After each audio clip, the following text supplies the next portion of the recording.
Okay, welcome.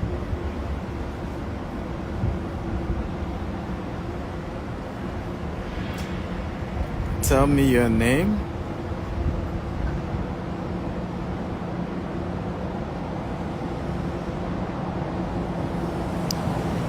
Okay, tell me your name and where you're joining me from. So today we're going to be looking at a topic. I'm in LA, by the way. It's good to be in Los Angeles.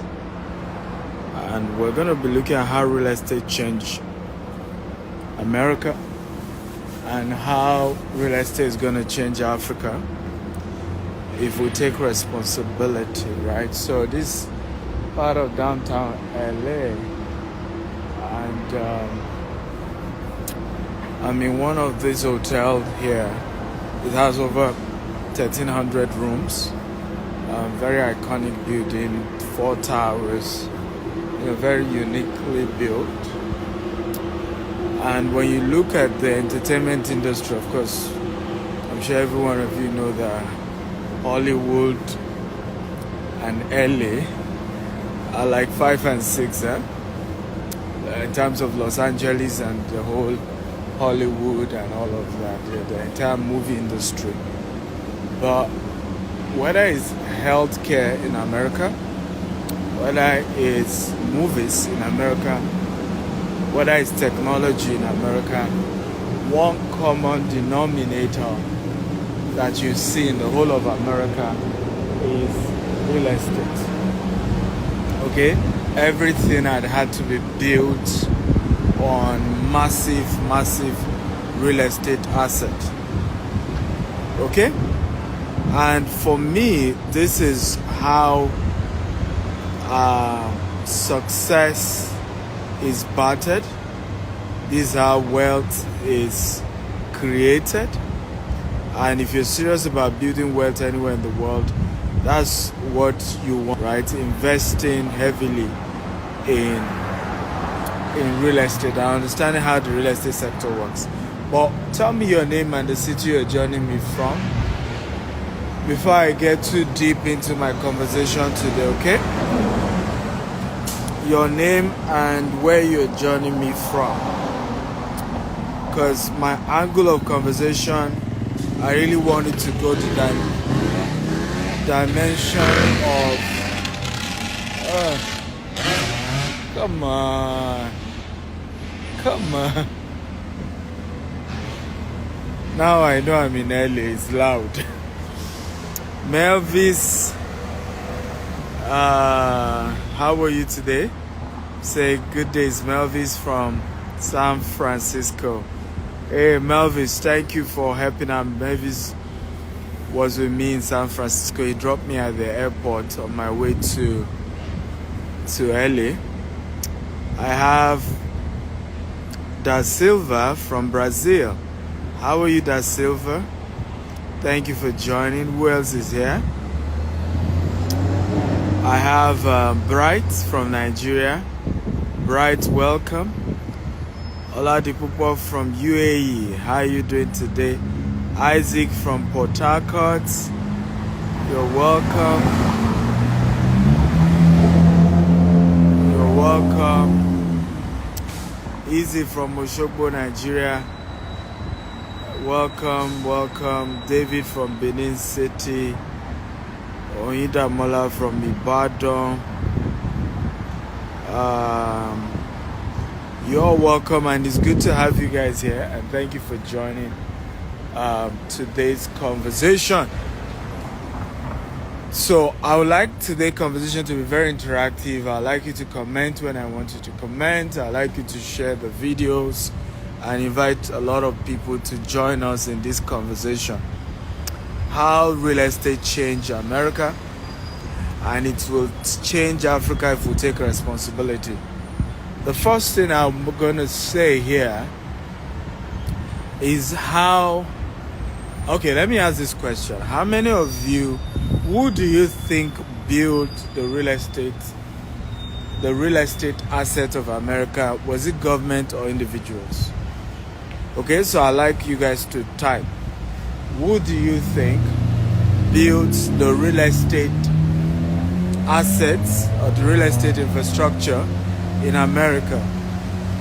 Was it government or individuals? Come on, everybody, I want to answer. Remember, I told you, today's conversation will be very, very interactive. I want you to engage. I want to hear your points, and I give my points as well. So, your time starts now. Okay. So, who built the real estate infrastructure in America? Right? Was it government or was it individuals? Okay, so Poetade says individuals, Isaac said government, Showanuku said government, Easy say individual, Bright Home says individual, Mole says individual,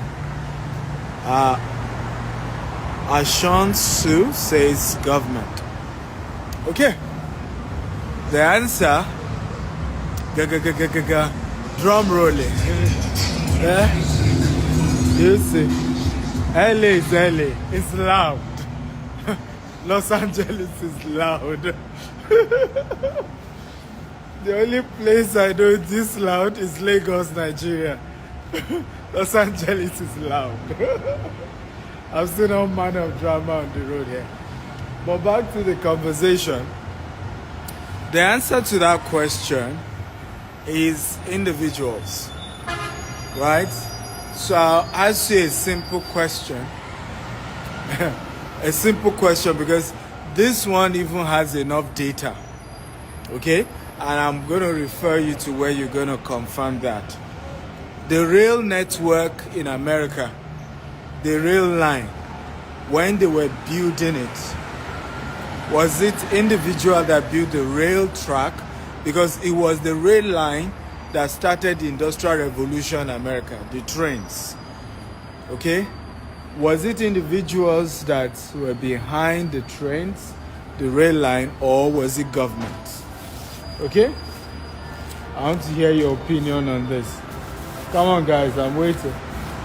Was it 8 individuals behind the train in America?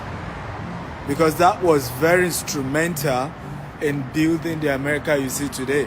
The Industrial Revolution road to, was relied on the rail structure, from petrol, who used to be kerosene actually in those days. Kerosene was the first fuel they had in America. John D. Rockefeller was a major seller, right? To move those fuel so that they had so-called electricity, not even electricity, but they had lights. Okay? For them to have light across America, John D. Rockefeller had to use the train to move those cargoes of kerosene that individual households were using, right? So virtually everything, rode on the back. I'm recommending a movie for you guys called The Men Who Built America. Can everybody type it for me? The Men Who Built America. Come on, everybody, type it. The Men Who Built America. So that's the assignment I'm giving you. Go watch that movie. It will give you a very good understanding of how, the likes of J.P. Morgan, John D. Rockefeller, the like of Vanderbilt, the likes of, a lot of these guys, right? Where, Henry Ford, Thomas Edison, right? How these guys were instrumental in building America. They were individuals. They were not government. It was after these guys that I've given you their names had built the American empire. They've made so much money. They were even bigger than government at some point. For example, John D. Rockefeller was the first American billionaire. He was richer than the government of the US, right? When the government realized that, look, these guys are getting so powerful, the government then started investing in breaking them down. Okay? and, reducing the influence of these guys, breaking their companies into pieces. But it was individuals that built America. Okay? Paul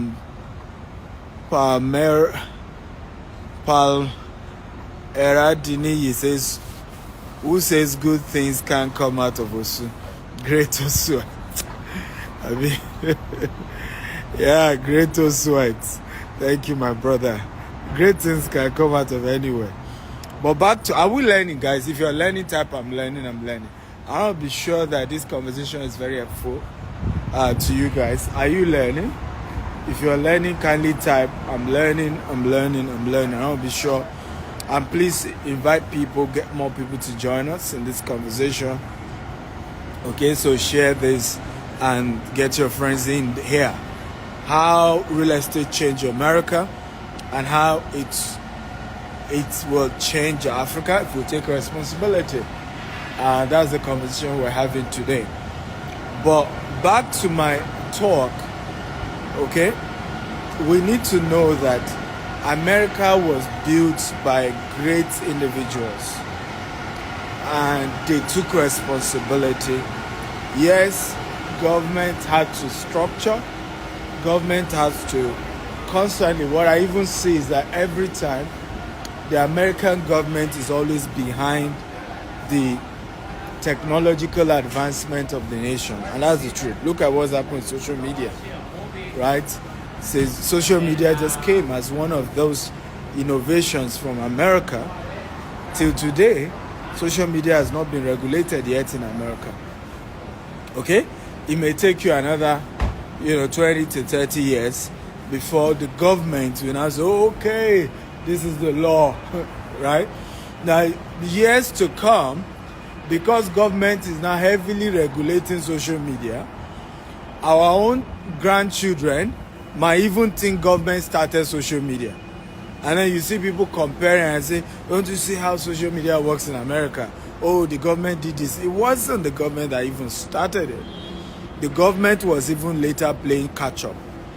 And I say this to encourage a lot of us, particularly those of us from Africa, that you and I will have to take responsibility for Africa.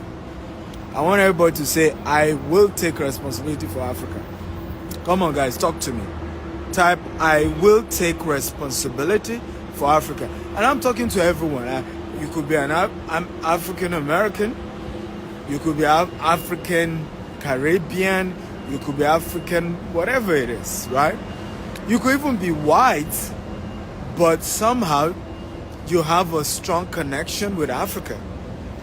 We all have to take personal responsibility for Africa. Please, I want everybody to type that. If you're with me on today's conversation, I want you to type, I will take personal responsibility for Africa. Please, everybody, I want to type it right now. I will take personal responsibility for Africa. That is where the change will begin, right? We will not move forward until we take personal responsibility for Africa. The concept that some almighty benevolent politician, some even say military, government will then come in and then change Africa, it will not happen. It hasn't happened over the years. It's not going to start happening now. Somebody said the definition of insanity is doing the same thing over and over again, expecting a different result. One of the things that has changed my life totally has been that I ask questions. When I see things built, when I see things working, I ask questions. What made it look this way? What made it look? Who owns this? Right? So when I come to places like this, right? Like I said, this is downtown Los Angeles, right? So you love the, this is the hotel I am, really beautiful. It is like 5 towers. You have 4, then you have 1 tower in the middle, really beautiful. And you have all these beautiful buildings, right? I always ask questions. Who are the owners? Is it owned by government? Is it owned by individuals? Right? I am always asking questions. And I think it's helped me in a great way not to see things the way everybody else sees them. Because I then am able to realize that, look, these things don't look the way they look because, some government came in. I'll give you a practical example. I don't know if you know Tyler Perry. If you know Tyler Perry, type, I love Tyler Perry. Okay? Relentless Writer says, you are in my home state. Ooh, nice to be in Los Angeles. I'm having a hangout today by 5 p.m. with a few people. So if you're in Los Angeles, you can join me, by the way. Just send me a DM. And then I'm leaving Los Angeles on Tuesday for Maryland. We're going to be having a fantastic time in Maryland as well. And then lastly, I'm wrapping up my American tour with Atlanta, and we're going to have a great time in Atlanta. Okay, really, really wonderful time in Atlanta that we're going to be having. Omofolarin says, you didn't reply my WhatsApp. Well, are you sure it's me?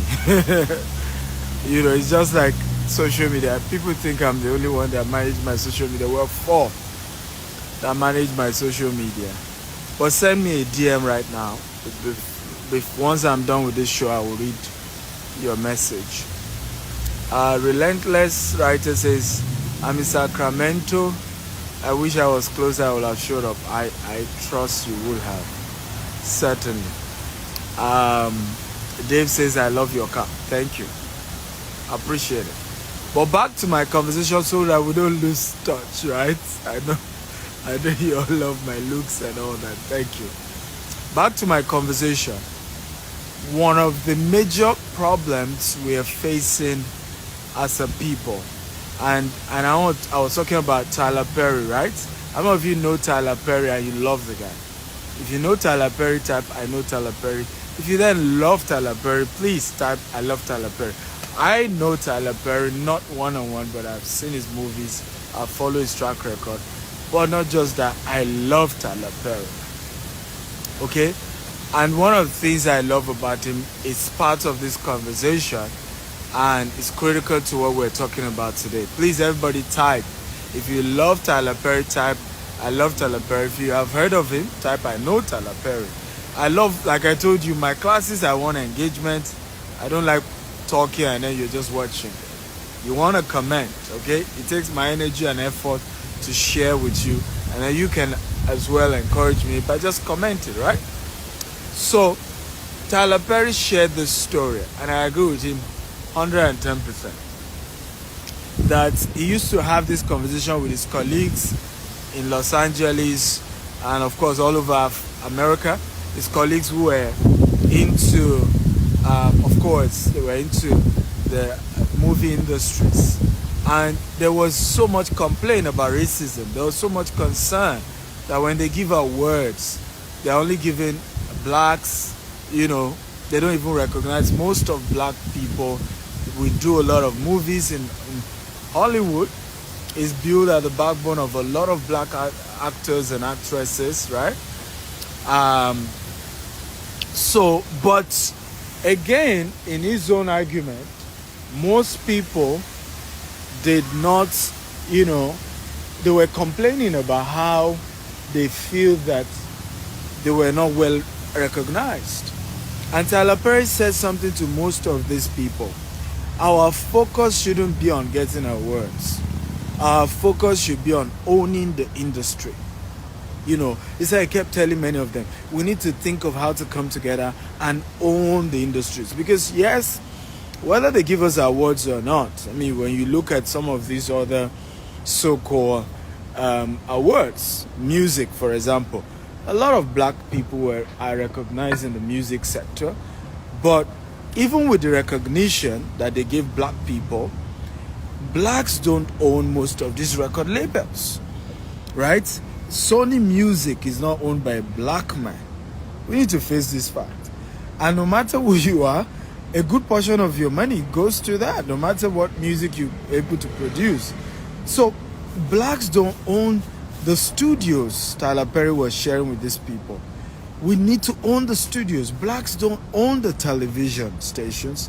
Blacks don't own the cinemas. We need to think about this. Okay? And a lot of people didn't take Tyler Perry seriously. Now, Tyler Perry decided to invest in the Tyler Perry Studios in Atlanta. I've been there twice.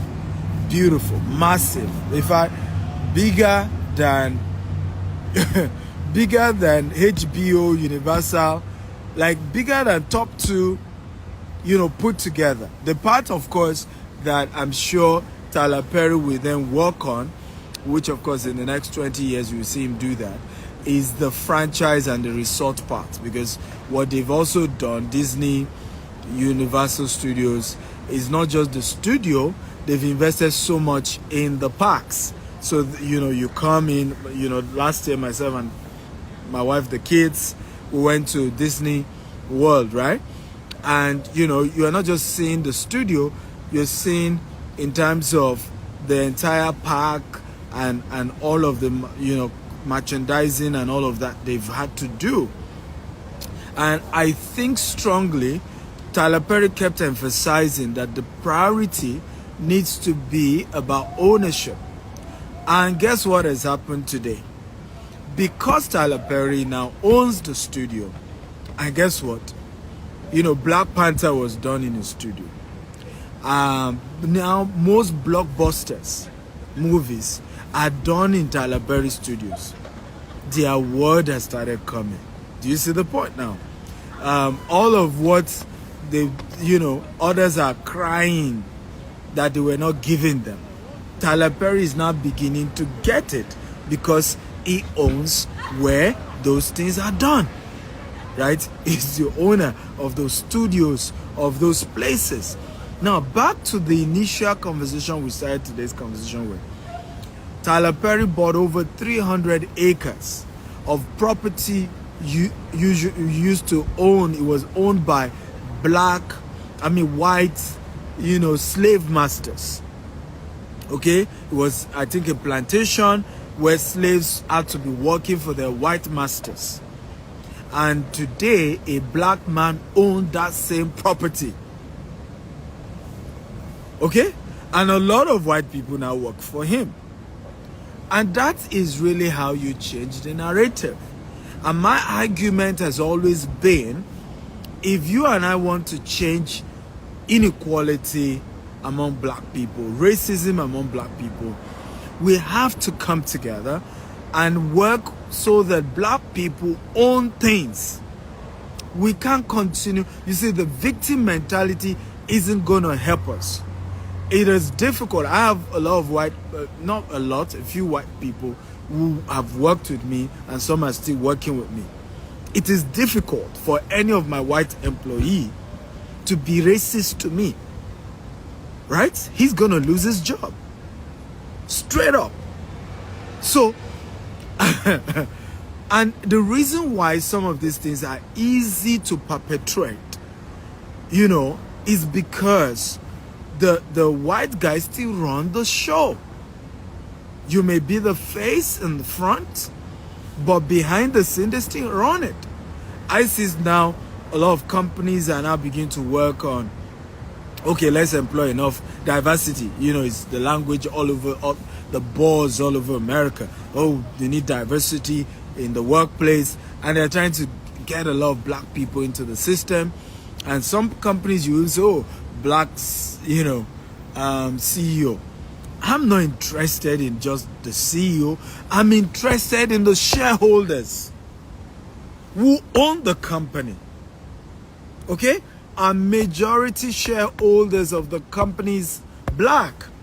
Because they run the show, right? They have influence and impact. It's just like you telling me, for example, Twitter is now, Elon Musk now has a new CEO for Twitter, right? And you now tell me, but somebody else is the CEO. No, Elon Musk is the major owner right? If Twitter makes money, a good percentage still goes to Elon Musk.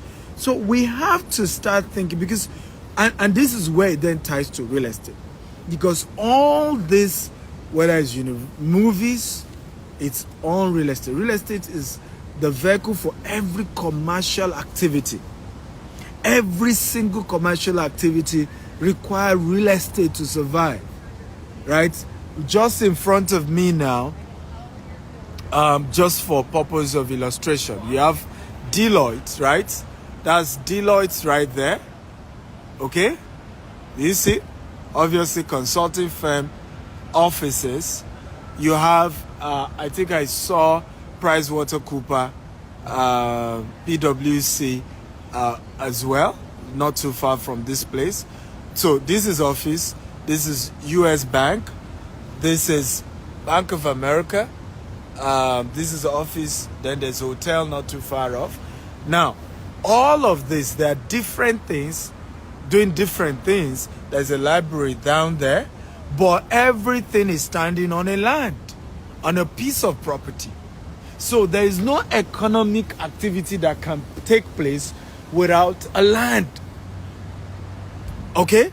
AKA real estate. I hope we understand what I'm talking about. So no economic activities can take place without real estate. So when you're talking about wealth creation, when you're talking about how we need to empower people, real estate becomes a key critical ingredient in that. Is one of the major tools that is the weapon that you use to legitimately lift people out of poverty. And unfortunately, I must say this, Africans don't want true freedom. And I'm sorry to say this, I'm an African, and I can say the truth to us. We want to worship somebody. We want somebody to be giving us crumbs. Right? I get across my social media and you see people say, oh, give us giveaway. And I'm saying, what nonsense are you talking about? Every month we give $5,000 to support businesses. That is bigger than a giveaway. To come on a show and then give you a $10, phone voucher, right? Come on a show and then credit your account with $20. That is not the real impact. Unfortunately, Africans want to beg and somebody just, be the, show how powerful he or she is and just say, sprinkle me some blessing. It's the mindset that needs to be corrected. I have seen people, in fact, you would think it happened just in Africa. So I give you 2 stories, right, on this. And I'll share 1 or 2 things and I'm done for today. So we're launching one of our estates in Abuja, in Nigeria. And, I remember after the event, I said, oh, let's come together, let's take a picture. And the gentleman just went on his knees. Oh, pray for me. I'm like, hey. I'm embarrassed right now. I said, stand up. I'm embarrassed right now. I believe in the supernatural. I believe in prayers. But I don't believe you need to kneel down for me, right? Before I can pray for you and God will answer the prayer. Right? And I had a similar incident in Dallas as well. We just finished my event and I had to go straight to the airport. And, 2 gentlemen offered to drop me off at the airport. And I noticed one of them was the driver. So I thanked him, but he kept staying till I checked in. And so I was walking down to the security place. And as soon as I would just enter, he just knelt down at the airport here in Dallas. And then, please pray for me, touch me. I'm like, stand up. I'm embarrassed. But unfortunately, that's kind of the culture, right, that we Africans have. We want to be slave to somebody. We want somebody to play the big daddy, the savior, right? the one person that has then come and say, yes, I'm saving all of you. Yes, I'm the... And it's just nonsense. And so our mind has to be renewed. Our mind has to change if we're going to become wealthy. Because the same culture we are practicing, I'll give you the breakdown. So an average African is shouting, oh, if only we can have good government. If only our leaders will solve the problem. If only our leaders will change Africa. That's what the citizens are saying, right? Then you meet the politician. Politicians say, oh, if only America will give us enough money. If only the UK will give us loan. If only Canada will save us.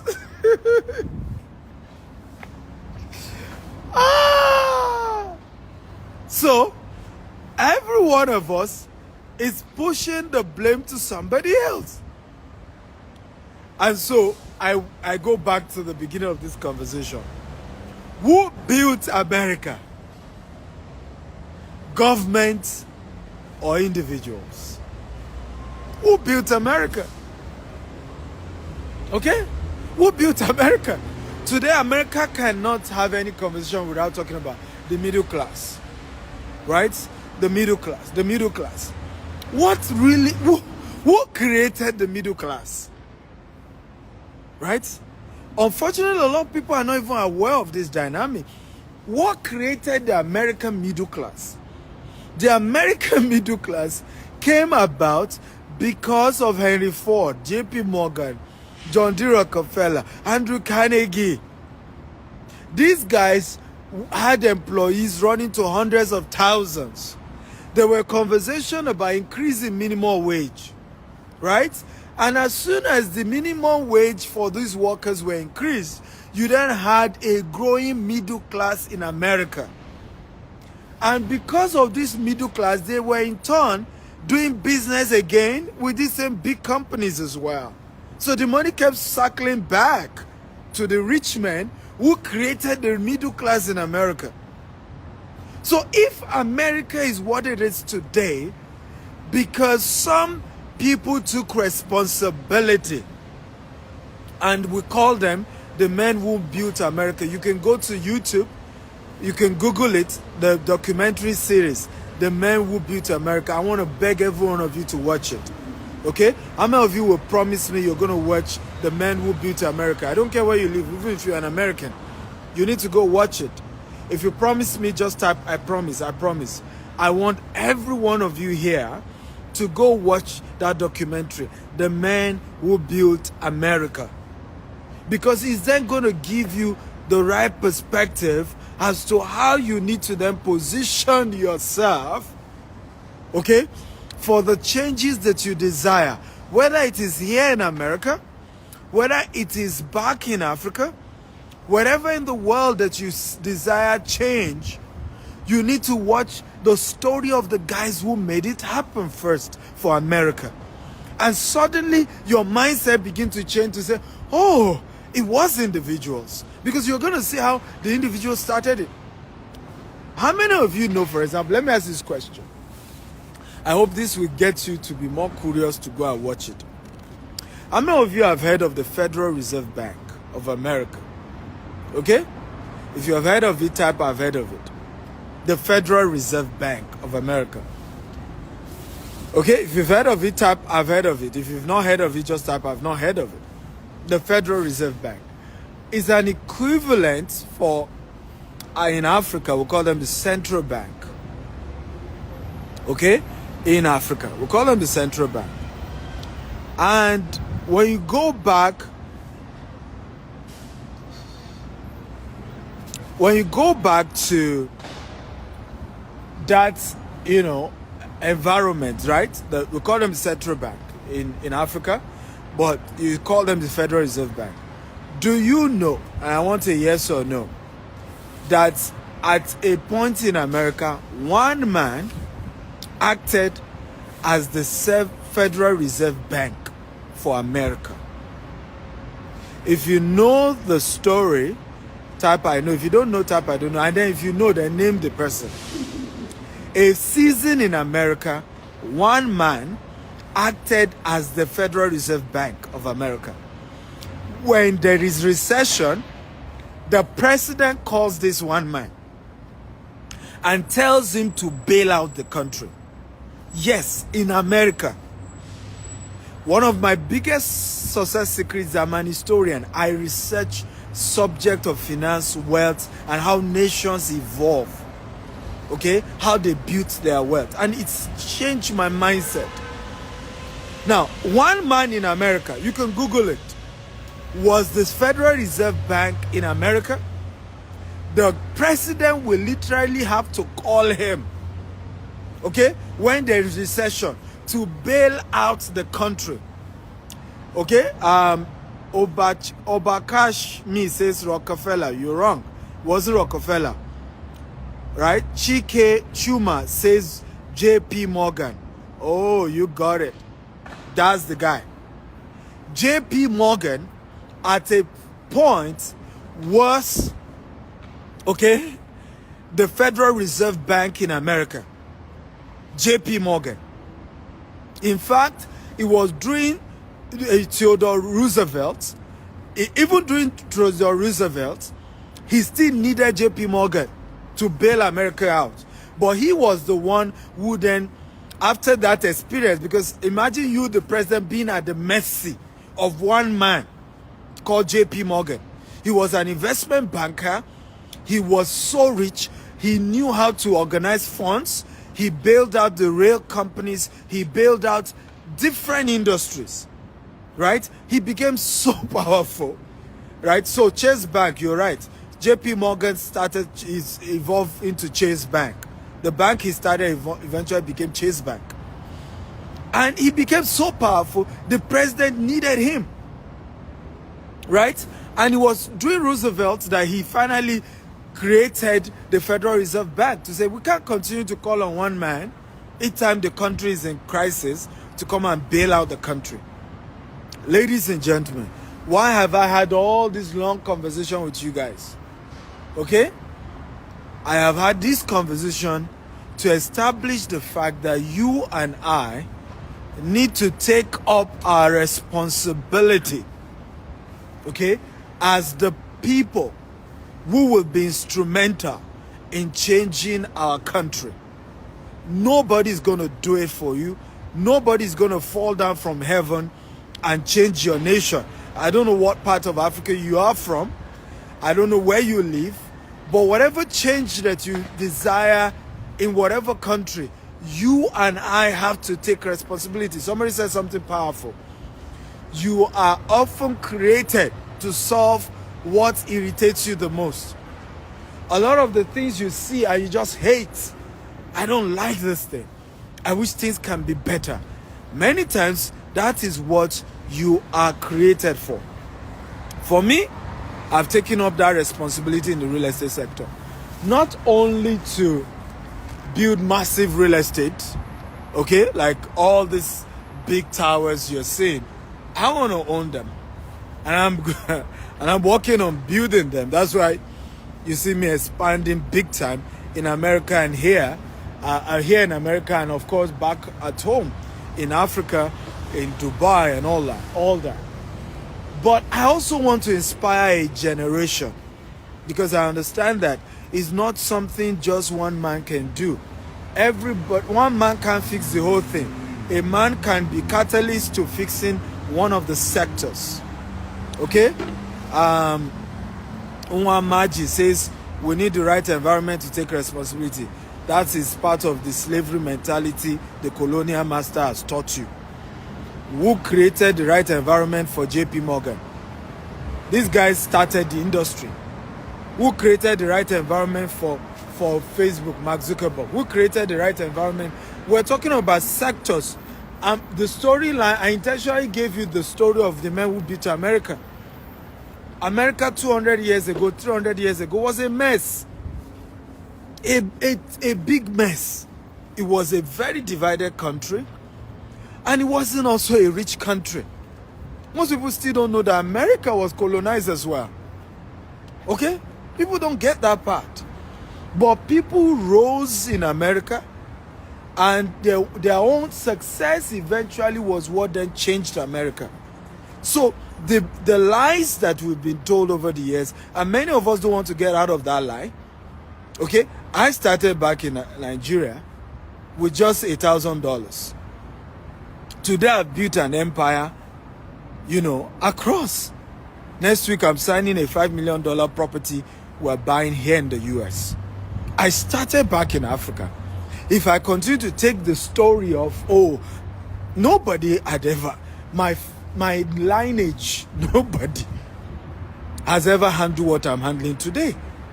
In fact, my father was the first to leave the shores of Nigeria in his entire lineage, and was a government sponsorship to go to Israel. But I believed I could change something. I read books, I read stories of those who have done it. I got myself inspired, and I'm changing my world the best way I can. So if you're going to cross your hand, and it's a slavery mentality many of us need to shake off our mind. If you're going to fold your hands and say, well, I can't do it, enabling environment, I need help. How many people have left Africa and have come to the US or the UK or Canada and are doing the type of things they could not do back at home in this part of the world? How many? And are still average in this part of the world. And when I say average, don't let anybody deceive you. Okay? The fact that you can come to America and they want you get a loan, a car loan, you can get a mortgage. Don't let people deceive you to think that a lot of people in America are rich. Okay? Or a lot of people in Canada are rich. It's a debt, it's a loan. It's not their money. Even when you take a mortgage, it's not yet your house until you fully pay for the mortgage.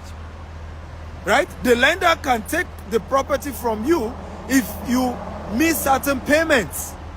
So we need to wake up and stop being deceived into the mindset that, it's something that is missing. It's easier to make it back in Nigeria than in other parts of the world. A lot easier. Because the rules are lesser. To do anything here, to even build a house in America, do you know how many permits? Do you know how many regulations? Do you know how many? Sometimes you can take 3 months just to get all the permits to even build one house. So every country has its own challenges. And if they do not have, you will see that everybody who had left Nigeria or left Ghana or left Kenya will have become multi-millionaires and billionaires when they relocated from Africa. And we must say this truth. And I'm happy I'm here in the US telling you this, because oftentimes, if I have done this video back in Africa, you say, it's because you have not traveled out. I haven't. It's not just I've traveled out. I own businesses in these places. I own business here in the US. I own business in the UK. I own business in Dubai. But guess what? I own business back at home in Nigeria, and I'm expanding to Ghana, Kenya, and other African countries. And when I compare it, everyone has their advantages, everyone has their disadvantages, but you cannot say the reason you've not made it, the reason you've not succeeded is because there's no enabling environment. Because even the lack of enabling environment is an advantage in itself. Because it means there are less regulations, and the less regulation then makes the barrier of entry easier. I did a video recently, and some part of it went viral when my team cut it. We do this long story and then they cut into 1 minute. And I asked the same question. Why is it that a lot of our people are entrepreneurs when they were in Nigeria, when they were in Ghana, when they were in Kenya, when they were back in Africa? They come to the US, to the UK, to Canada, and they're looking for a job. And they're willing to literally wash dead corpses. They're willing to stay in, homes of people who are about to die. I remember the story of a lady who had to pick up a job of working with elderly people here. And she said the woman that she was to take care of, care home or something, the woman was old, but she was seeing ghosts. In fact, and she came to do her master's in the UK and then having to have this side job. She literally had to resign that job because she was dealing with a woman, a very elderly woman. Said, "Can't you see John? John, my husband, can't you see him?" She was seeing ghosts. And it was affecting the mental health of this particular lady who had moved to the UK to do her master's and needed to do a side job. So I asked the question, I said, why couldn't our people own businesses in those parts of the world? Do you know the reason? Right? The reason is simple. It's not as easy. That's the answer. It's not as easy. You know, of course, company registration is faster in this part of the world. You can register your company in 1 hour. But actually putting the structure to run a real business in this part of the world, it's not easy. That's why even majority of those who own businesses in developed world are running what we call self-employment. All right? They set up the phone system, is one-man show.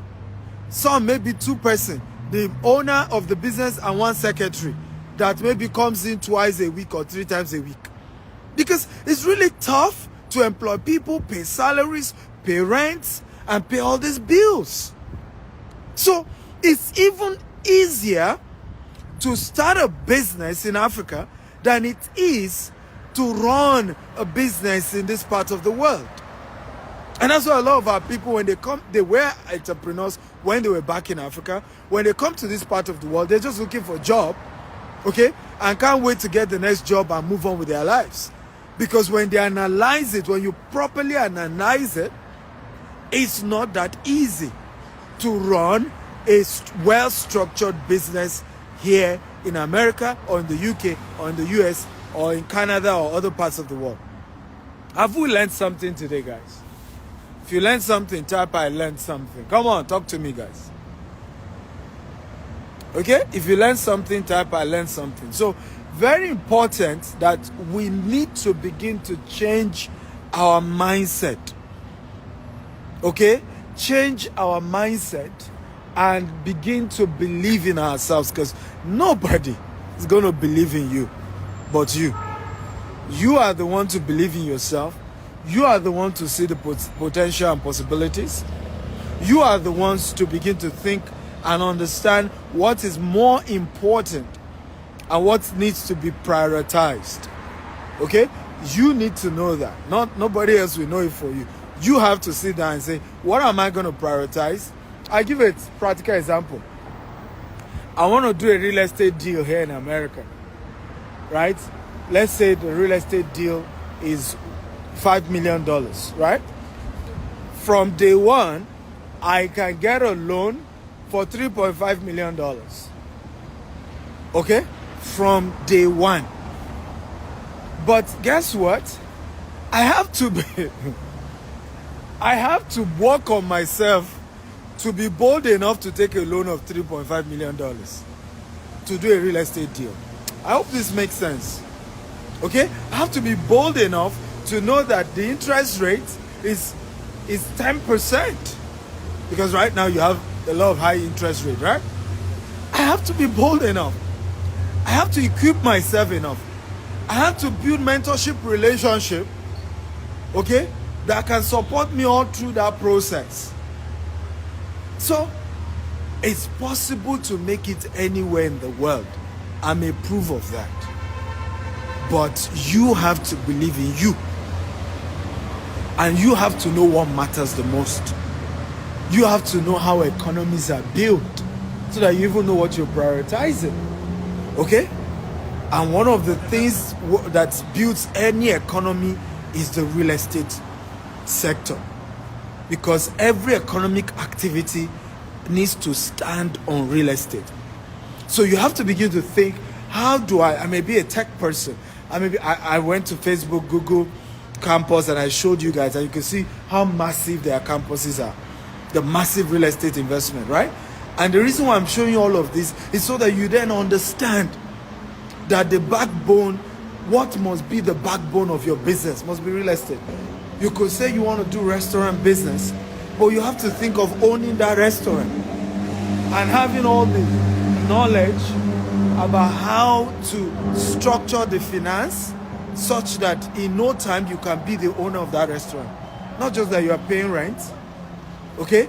And the day something happened to your business, you don't have any single real estate asset, okay? Then what will then be the backbone of your business? Come on, guys, talk to me. Did you learn something good today? If you're happy about what you learned, please type I'm happy. I want us to wrap up with this, and I want everybody to type it here. I will take personal responsibility for real estate, my real estate assets. Come on, everybody, I want to type it. I will take personal responsibility for my own real estate assets. I want everybody to type it. Because you have to. There are two things I will ask you to type. The first one, I will take personal responsibility for my real estate asset. Because you have to. Nobody else will.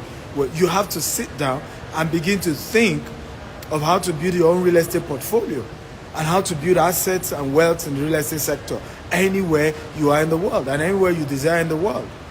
Right? I'm not even particular about where. I'm particular about you just doing it.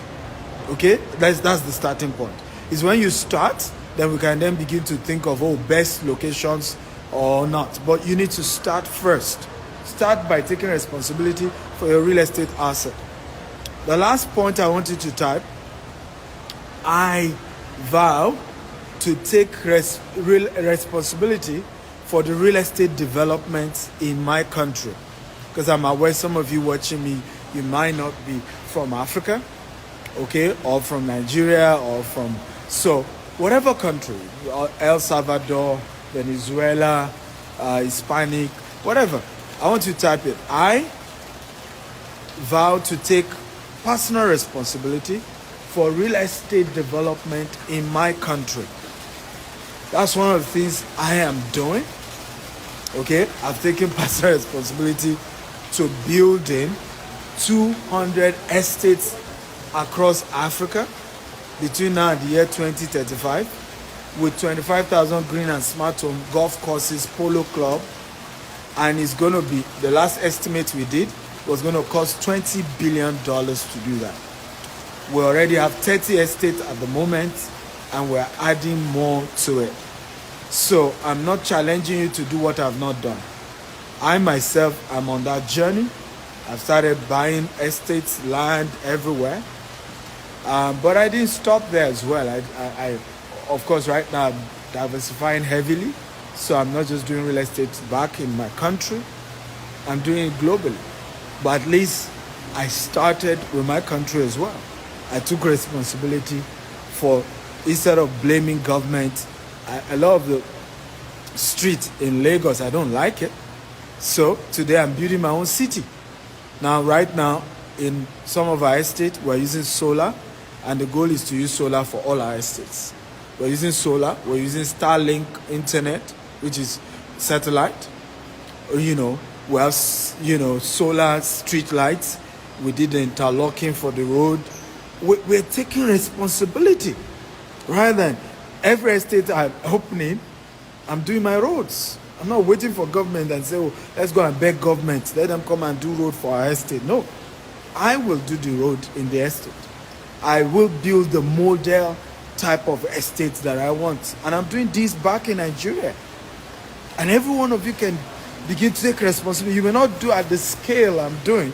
Yours may just be, I'm just going to buy 1 acre property. I'm just going to buy 2 acre property. Yours may be, I'm just going to build, 4 units of 3 bedroom. Yours may just be, whatever it is, but you and I have to take responsibility for the type of Africa we desire and that we want to develop. Okay? We can't keep complaining and waiting and hoping everybody else will do it for us. We have to do it ourselves. Okay? And when we take that responsibility and start it, government will soon come and regulate it. It's always wisdom to regulate an industry that is well developed, okay, than to be regulating something that is not yet developed. And that's one of the things that governments in developed world understand, right? You wait for the industry to be properly developed first, and then you can bring in regulations rather than just rushing to bring in regulations without it being developed. So we need to develop Africa, and then when we have built her up, government can come in to begin to put in structures, right? Put in laws and all of that. Yeah, I'm going to be in the UK on 20. When is that? 20. I think it's 22nd. Sunday, 22nd of October. I'll be in London. So you're welcome to join me in London. It's going to be a great time. I love you all and thank you for joining. Please don't forget to share this video with a lot of your friends. I believe strongly it's going to inspire them. A lot of them will learn so much, and there's so much to learn. And I'm learning as well. I'm a student, of life. I'm learning every day. But what I'm doing also is to share what I'm learning. I'm not greedy. I'm sharing with people as I learn, ideas, concepts that I know are working for me and I know will work for all of us, and I'm encouraging all of us to take responsibility. I love you all.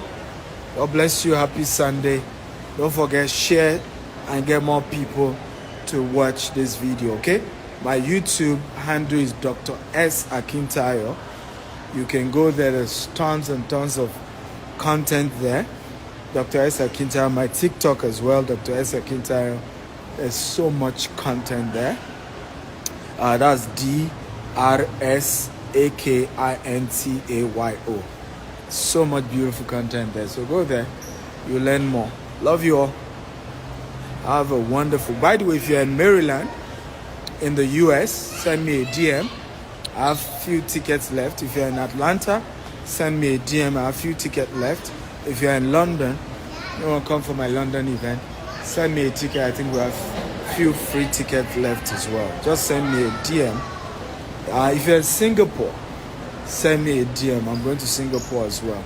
So if you're in Maryland, just send a DM and we'll see how to get